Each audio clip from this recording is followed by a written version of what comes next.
नमस्कार बच्चों, आज हम हिंदी भाषा की 8वीं कक्षा की पाठ्य पुस्तक अभ्यास सागर के पाठ 6 आश्रम के अतिथि और संस्मरण के प्रश्न करेंगे। पिछली वीडियो में हम 1 से लेकर 5 तक प्रश्न कर चुके हैं। आज हम 6ठा प्रश्न करेंगे, तो आइए शुरू करते हैं।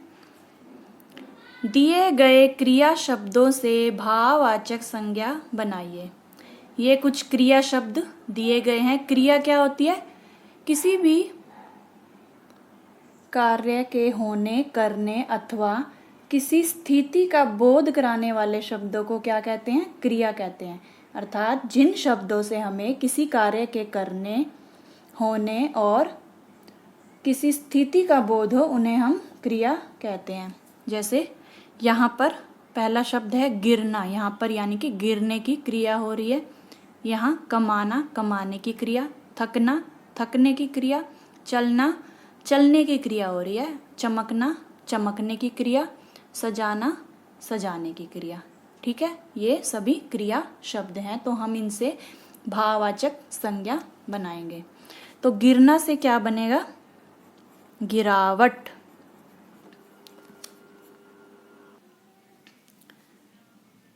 कमाना से बनेगा कमाई। थकना से थकावट। चलना से चलन। चमकना से चमक। सजाना से सजावट।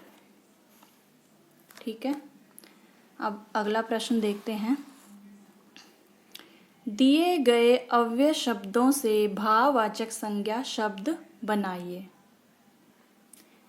इस प्रश्न को करने से पहले हम थोड़ा सा अव्यय के बारे में जान लेते हैं कि अव्यय शब्द किसे कहते हैं। तो आइए देखते हैं। ये देखें, अव्यय। अव्यय को अविकारी भी कहते हैं। यानी अविकारी का अर्थ है जिसमें विकार या परिवर्तन ना आए। ठीक, अतः ऐसे शब्द जिनके रूप में लिंग, वचन, कारक, काल, पुरुष आदि के कारण कोई परिवर्तन नहीं आता, जो सदा अपने मूल रूप में ही बने रहते हैं, उन्हें अव्यय या अविकारी शब्द भी कहते हैं। अव्यय भी कहते हैं और अविकारी शब्द भी। उदाहरण से अच्छे से समझ लेते हैं। उदाहरण देखिए, धीरे, अब, वाह, भी आदि। ये क्या है? अव्यय या अविकारी शब्द हैं। इन्हीं के आधार पर ये वाक्य दिए गए हैं। आइए समझते हैं। पहला वाक्य देखिए, वाह अब राधा भी धीरे चलने लगी है। अगला, वाह अब लड़कियां भी धीरे चलने लगी हैं। अब देखिए, इसमें हमने राधा का यानी कि लिंग का प्रयोग किया और इसमें वचन का, लिंग का और यहाँ पर वचन का प्रयोग किया। लेकिन वाह भी, धीरे और अब में कोई भी परिवर्तन नहीं आया। धीरे, वाह, अब भी, धीरे, ये सभी वैसे के वैसे ही हैं, चाहे हमने इनका लिंग बदल दिया, चाहे हमने इनका वचन बदल दिया। आगे देख लेते हैं। वाह अब सोहन भी धीरे चलने लगा है। वाह अब अन्य लड़के भी धीरे चलने लगे हैं। अब यहाँ पे हमने पुल्लिंग का प्रयोग किया है, सोहन का, तब भी इस वाह, अब, भी और धीरे में कोई भी परिवर्तन नहीं आया, चाहे हम लिंग बदल दें, चाहे वचन, चाहे कारक या काल। ठीक है, इसमें भी देखिए, वाह, अब, भी, धीरे में कोई भी परिवर्तन नहीं है। कहने का अर्थ है चाहे कर्ता पुल्लिंग हो या स्त्रीलिंग, चाहे एक वचन हो या बहुवचन, चाहे जड़ हो या चेतन, ये चारों शब्द बिना किसी परिवर्तन के ही प्रयुक्त होते हैं।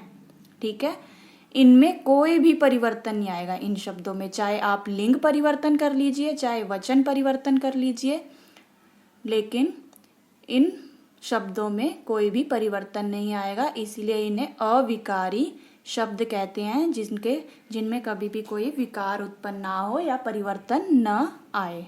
ठीक है, तो इसी के आधार पर आगे के प्रश्न करते हैं।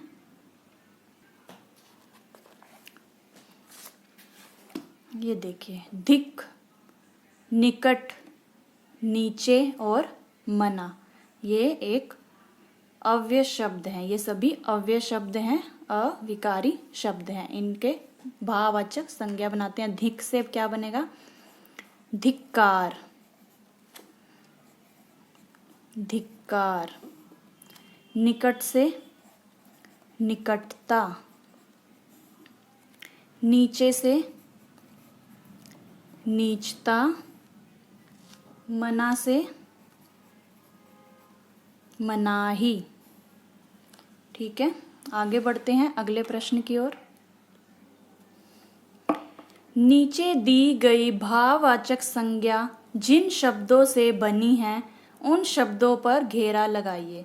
ये भाववाचक संज्ञा शब्द हैं और ये किस शब्द से बनी है, इन तीनों में से हमें उस पर घेरा लगाना है, सर्कल लगाना है। ठीक है, जैसे शिशुता, शिशुता किससे बना है? शिशु से, तो यहाँ पर सर्कल लगा देंगे, घेरा लगा देंगे।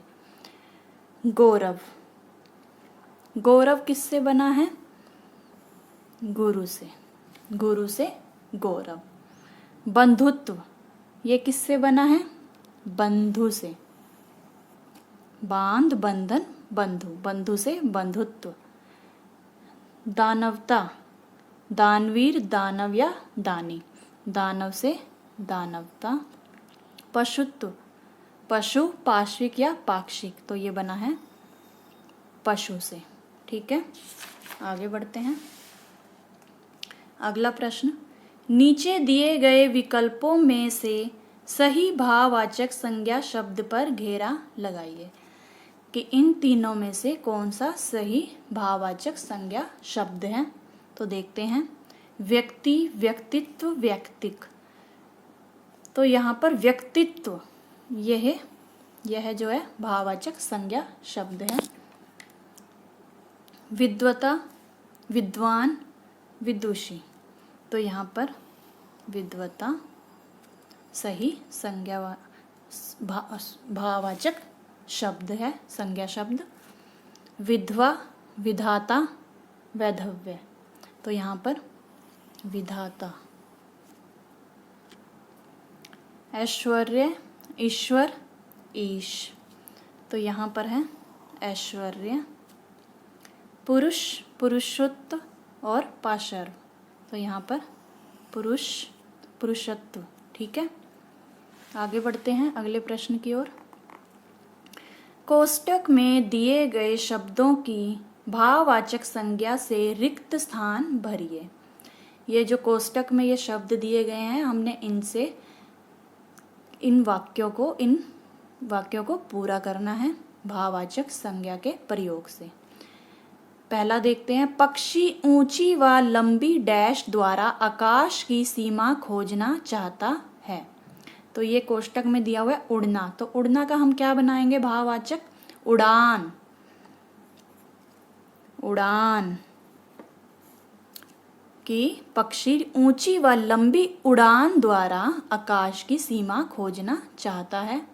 अगला, मीरा की कृष्ण के लिए डैश दिन ब दिन बढ़ती गई भक्त, दिया हुआ है कोष्टक में, तो इसका भाववाचक संज्ञा शब्द क्या बनाएंगे हम? भक्ति।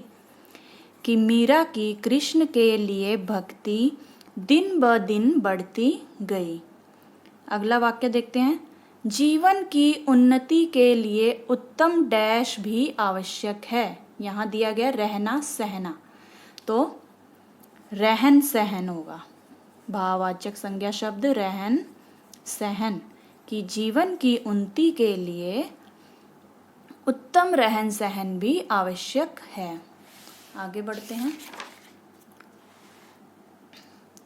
नरेंद्र मोदी का डैश किसे प्रभावित नहीं करता? कोष्टक में दिया गया है व्यक्ति, तो इसका भाववाचक संज्ञा शब्द क्या बनाएंगे हम? व्यक्तित्व। व्यक्तित्व। ठीक है। सुदामा की डैश देख श्री कृष्ण व्याकुल हो उठे, कोष्टक में दिया गया दीन, तो सुदामा की दीनता देख श्री कृष्ण व्याकुल हो उठे। दीनता, दीनता, दीनता आएगा यहाँ पे। ठीक है। अब आगे बढ़ते हैं अगले प्रश्न की ओर। आओ दोहराएं से संबंधित हमारे प्रश्न हैं। नीचे दिए गए शब्दों के दो दो पर्यायवाची शब्द लिखिए। तो ये पहला देखते हैं, दिन। दूसरा उपहार, ये क्या है, रात और जमीन। तो दिन का हम क्या बना सकते हैं, दिवस। दिन का दिवस और वासर भी कहते हैं। ठीक है। उपहार, उपहार का भेंट और तोहफा।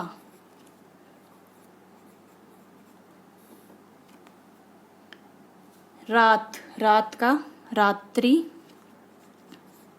और निशा। जमीन का भूमि और भू। ठीक है। आगे बढ़ते हैं।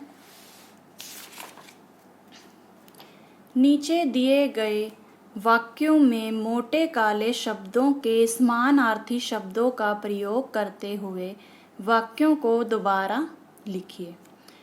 पहला वाक्य देखते हैं, मैं परीक्षण की प्रतीक्षा करने लगा। इसका समानार्थी क्या होगा प्रतीक्षा का?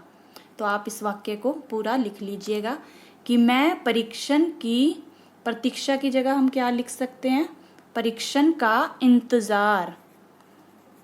यहाँ पर इंतजार कर लीजिएगा। ठीक है, इंतजार लिख लीजिएगा। मैं परीक्षण का इंतजार करने लगा। अगला, तनिक अंगड़ाई लेने की भी जगह नहीं थी। तनिक का हम लिख सकते हैं थोड़ी। तनिक मतलब थोड़ा होता है। थोड़ी अंगड़ाई लेने की भी जगह नहीं थी। इसमें प्रवेश करते ही यह घूमने लगता है। इसमें प्रवेश का हम लिख सकते हैं घुसते ही। इसमें घुसते ही, या आप लिख सकते हैं कि इसके अंदर जाते ही यह घूमने लगता है। तो इसमें घुसते ही यह घूमने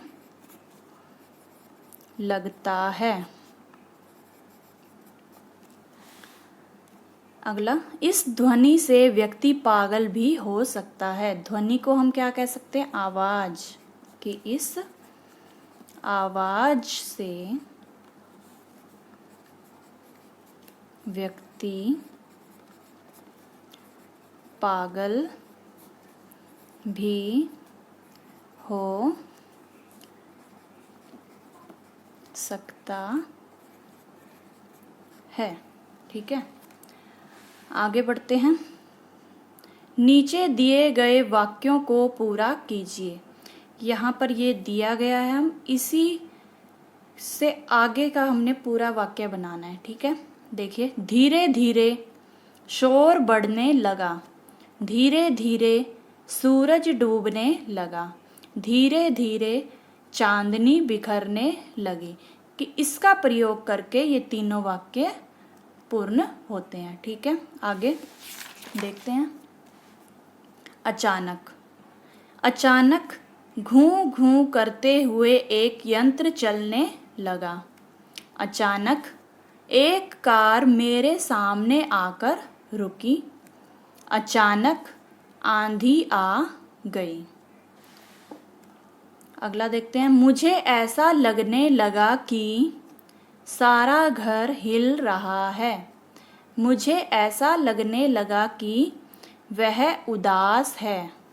मुझे ऐसा लगने लगा कि जैसे धरती कांप रही हो। तो ये जो अधूरा वाक्य है, इससे हम इन वाक्यों को बना सकते हैं, पूर्ण कर सकते हैं। ठीक है। कल रात भर बारिश होती रही। कल रात भर मुझे नींद नहीं आई। कल रात भर बिजली कटी रही। आगे बढ़ते हैं।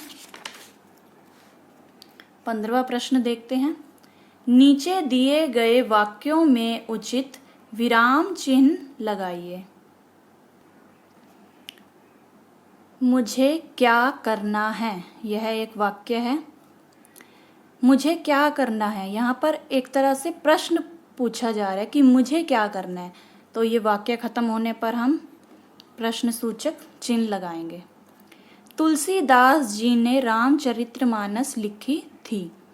तुलसीदास जी ने, यहाँ पर रामचरितमानस उनके ग्रंथ का नाम दिया गया, तो हम इसे इस तरह से ये वाला चिन्ह लगा देंगे, एकल उद्धरण चिन्ह, और अंत में, वाक्य के अंत में